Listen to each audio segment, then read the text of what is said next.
back to Summit Sunrise. I'm here with Brian Edney, and we're talking about the opportunity for us to have a new library over in Breckenridge. And Brian, tell us a little bit about who you're working for and why you're here today. I'm working, quote, unpaid, for the Summit County Library Foundation. Okay. I'm the chairman of that, and I have a very good volunteer group of a total of 14 people. Okay. And our job is primarily to raise money for libraries in the whole county. Oh, wow. Okay. But we have a special project now, and that is to try to raise money for a brand new library in Breckenridge. Okay.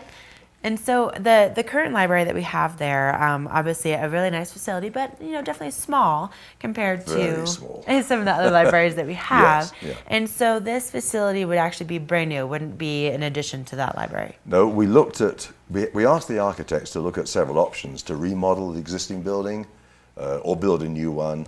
And overall, the conclusion was we would build a new facility. Okay. It's going to be about 10,000 square feet, and you can see some of it on the charts up there. The existing facility will be remodeled eventually and will house the DA and probation officers who are now scattered around Breckenridge. Okay. The plan is to raise money this year, get started in the spring of 2013, weather permitting. If it's like this year, definitely in the spring. And finish in 2014.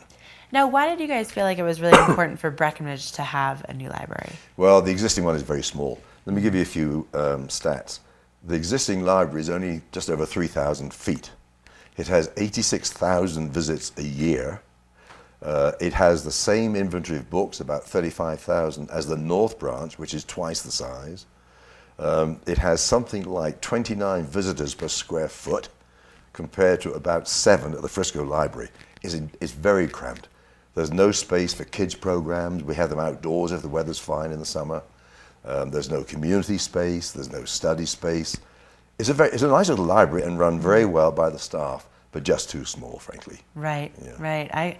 I understand. Have you ever been to the library there? Are you kidding? Brian, I am such a nerd when it comes to reading. I love to read, And our libraries here are they're fantastic. Yes. The people you guys have working there are just incredible, and they're so inspired to get people reading and in so many different ways. And but I can see definitely why there's a need to expand. Some thoughts say, well, people read less, they use iBooks, e-books, and so on, and that is true, but the growth of the population and the use of the library is such that even if books begin to trail off, they'll still grow.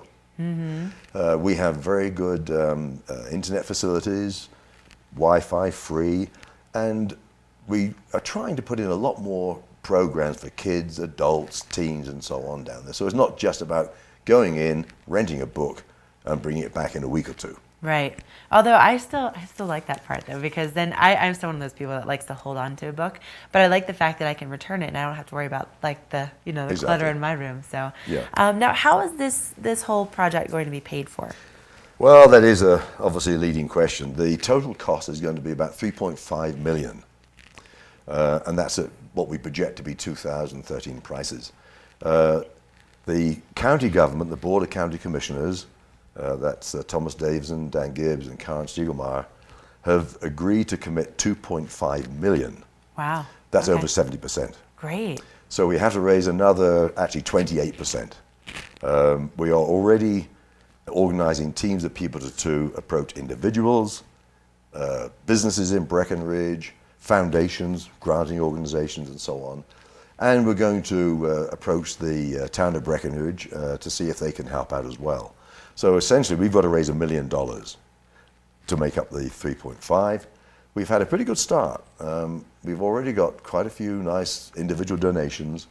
We'll start the campaign in earnest in April. Okay. Because we have an open house on the 27th of March this month. Okay. At 6 o'clock at the South Branch. All are welcome. Come down, have a look, see how cramped it is. Once we've got that behind us, we'll then be going out formally to people and businesses and so on. So I'm hoping to, with my colleagues, to raise the money by the end of this year so that we can get the construction started in the spring of next year. Great. Okay. So how can individuals contribute?